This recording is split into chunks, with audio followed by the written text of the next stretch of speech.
I am Sarah, a 40-year-old mother of two, married to John, a kind-hearted man who has been my rock for the better part of 2 decades. Life has been a roller coaster, but I always say it's the people in the cart with you that make the ride bearable. However, that was until my brother Tom decided to take the wheel. Tom is 8 years younger than me, a whirlwind of bad decisions and misplaced priorities. Mom always said he'd grow out of it, but at 30, he is still the family's pet project. It was a Sunday, the kind that demands a family gathering at Mom's. Her house was our sanctuary, a place where childhood memories lived in every nook. As usual, John, the kids, and I were there enjoying Mom's famous roast and her stories from a time we only knew through her eyes. That's when Tom burst in like a storm. No one predicted it. The door banged against the wall, and in he strutted with a smug smile. He wasn't alone.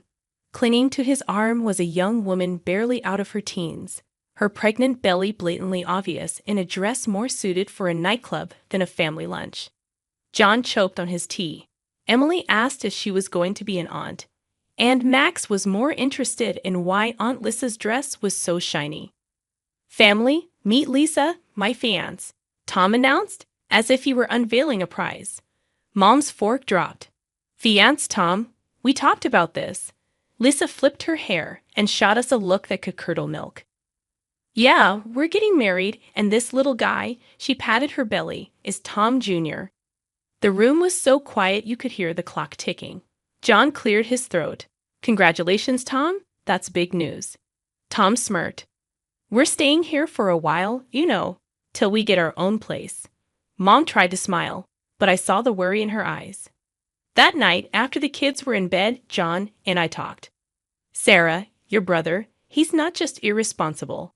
He's taking advantage of your mom." I knew he was right. Tom was a tornado, and we were all in his path. The only question was how much damage would he do before moving on. The next few days were a blur of Tom and Lisa making themselves at home. Lisa turned the living room into her personal lounge, and Tom spent his days on his phone, laughing at things no one else found funny. Mom was running around, trying to keep up, making meals, cleaning up after them, and never getting a thank you. It was like watching someone slowly deflate.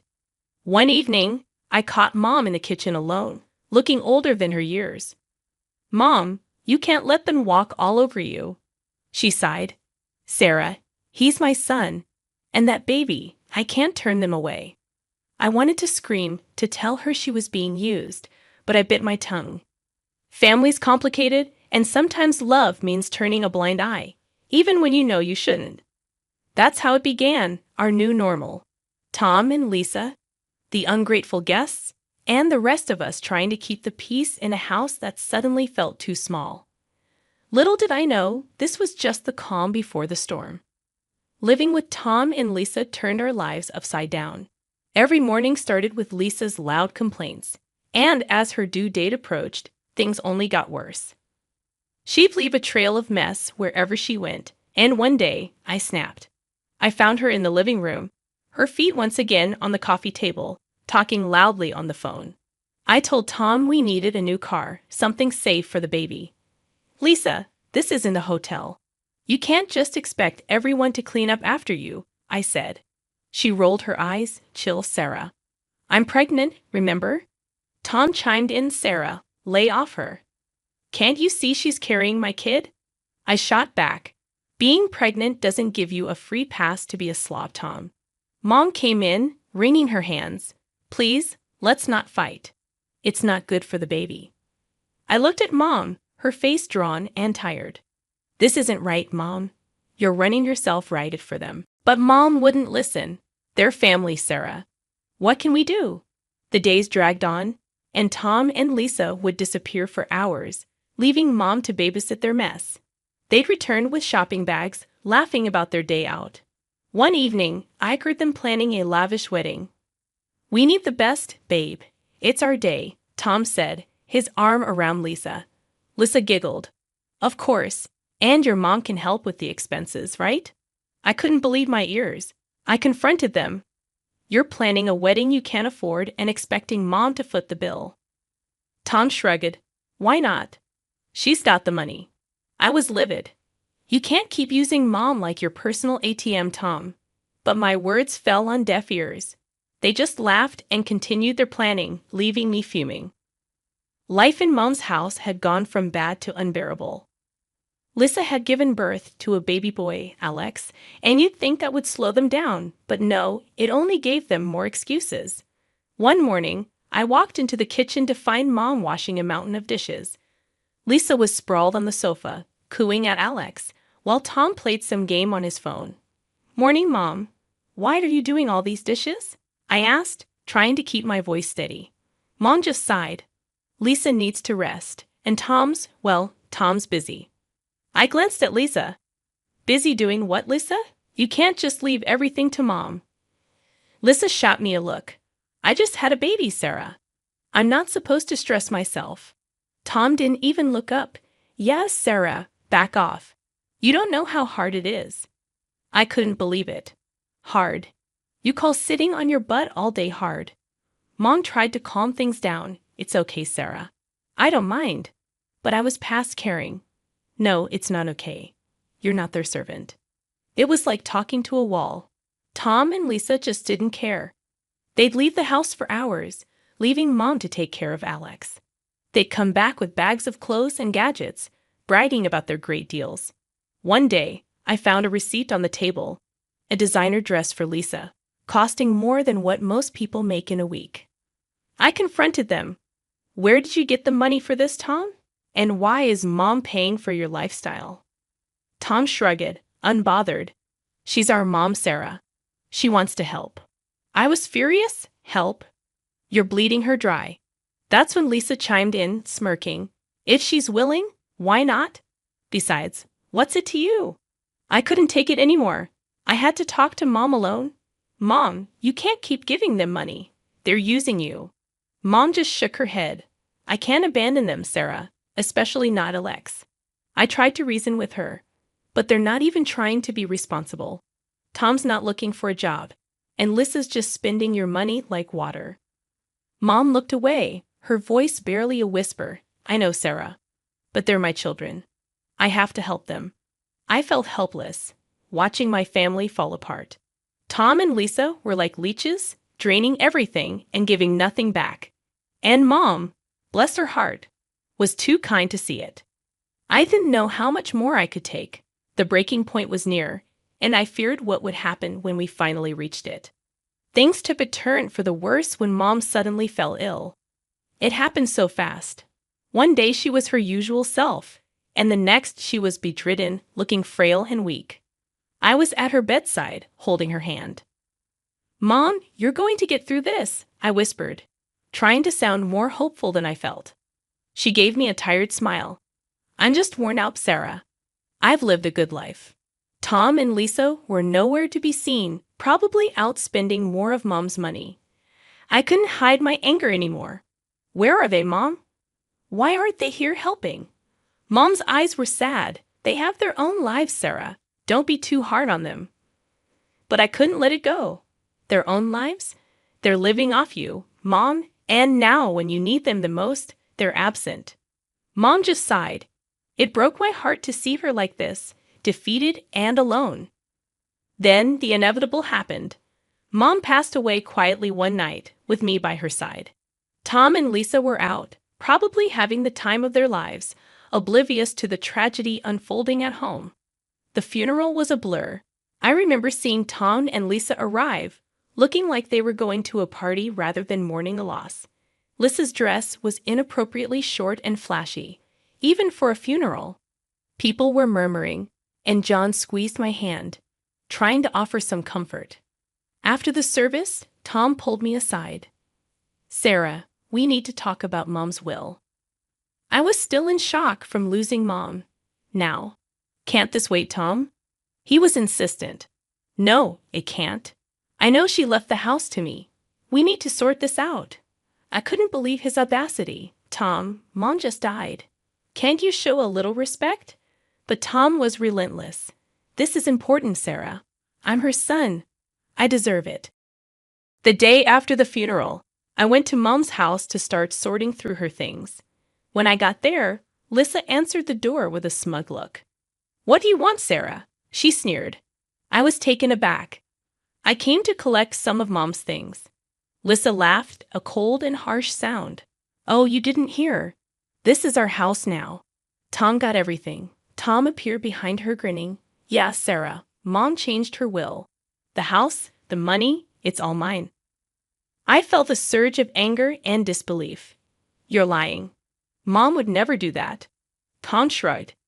"Believe what you want, but the will is clear. This is my house now."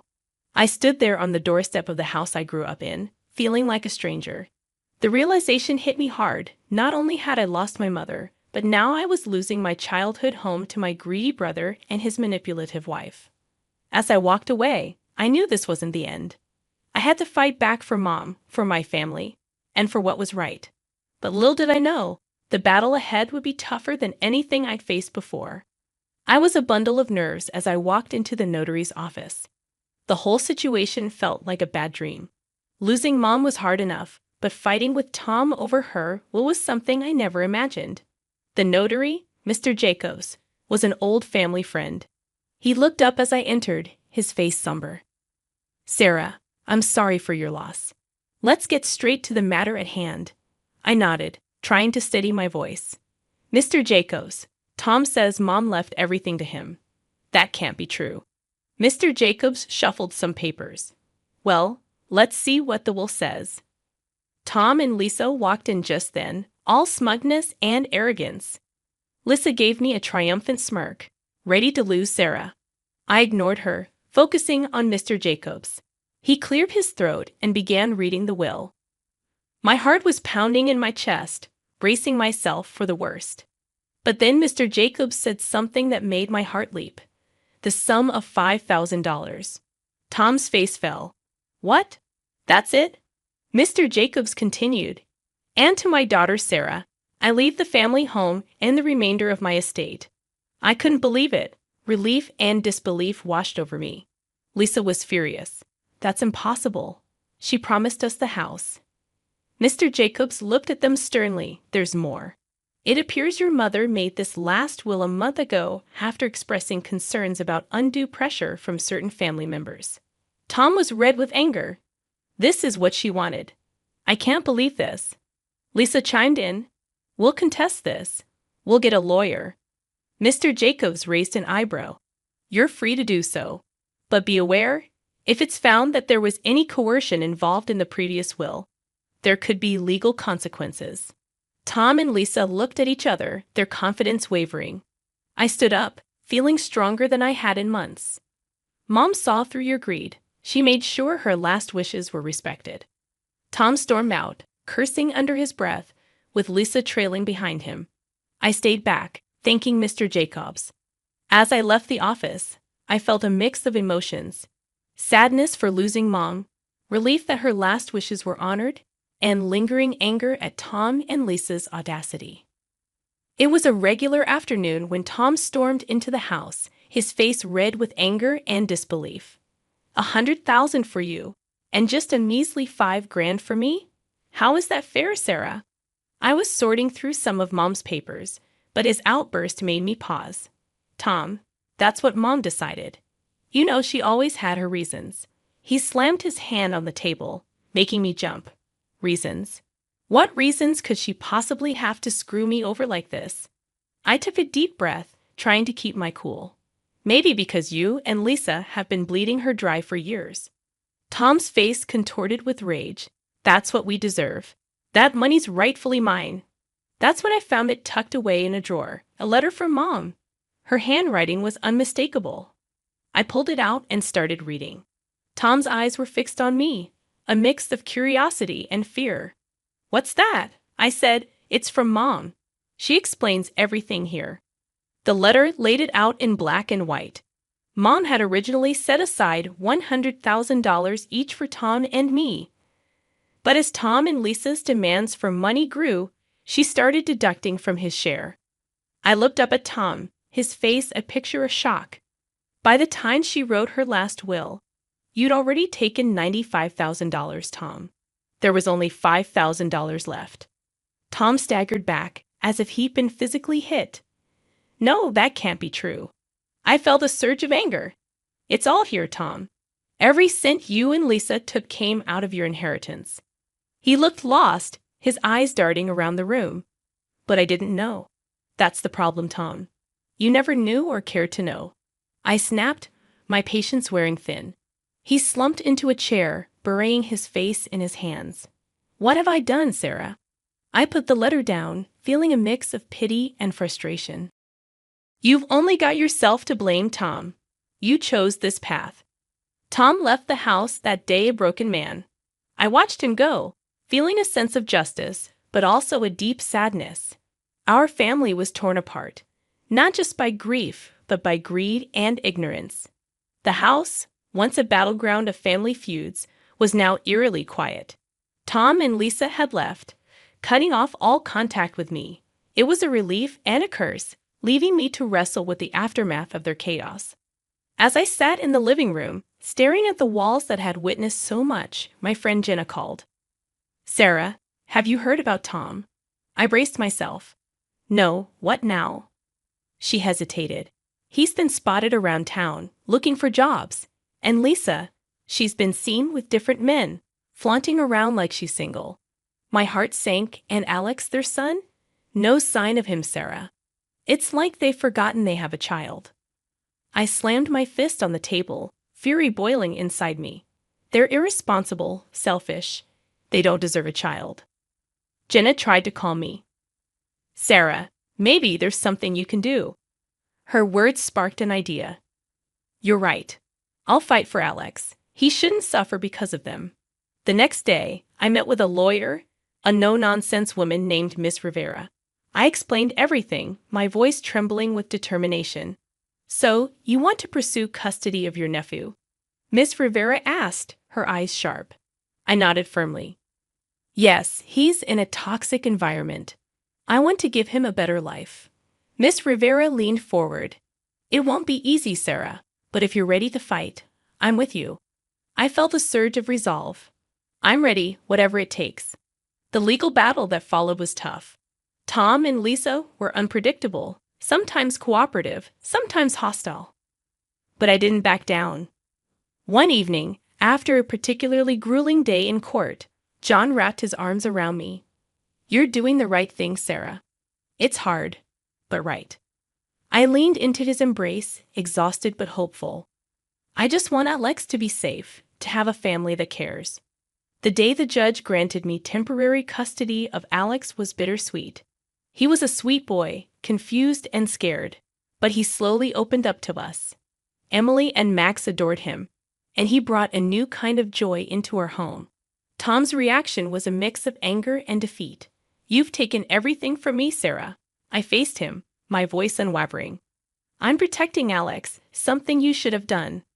As Tom stormed off, I realized our relationship might never be repaired. But this wasn't about us. It was about a little boy who needed a stable home. Life with Alex was a new adventure. There were challenges, of course, but also laughter and love.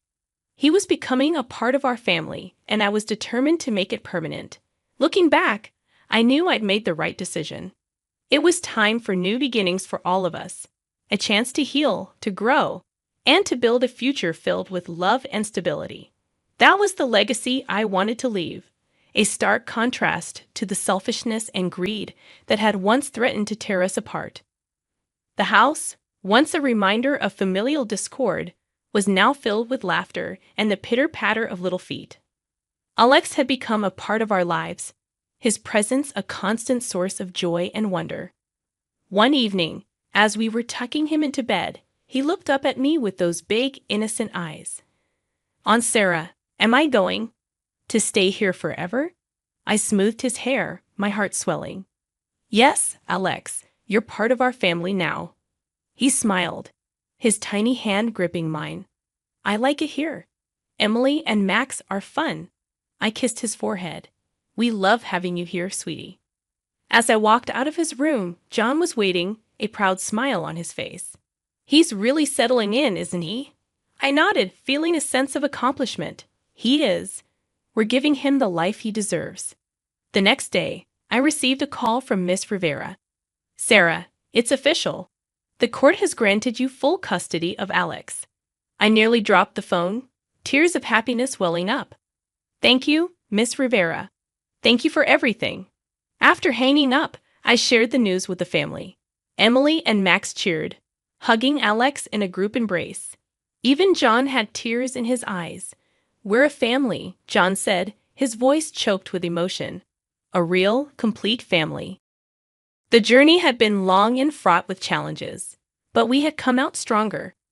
I thought about Tom and Lisa, wherever they were, I hoped they would find their way. But my focus was now on the children, our family.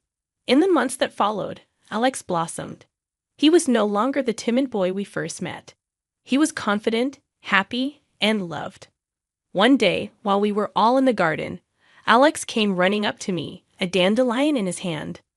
Look, Aunt Sarah, I made a wish. I crouched down to his level. And what did you wish for? He grinned, his eyes sparkling. I wished we'd all be together forever. I hugged him tight. That's the best wish, Alex, and it's come true. As I looked around at my family, I felt a deep sense of peace. We had weathered the storm and emerged stronger. Our future was filled with hope, love, and the promise of new beginnings. This was our story, a testament to the strength of family and the power of love. It was a future of hope, and we were ready to embrace it with open arms.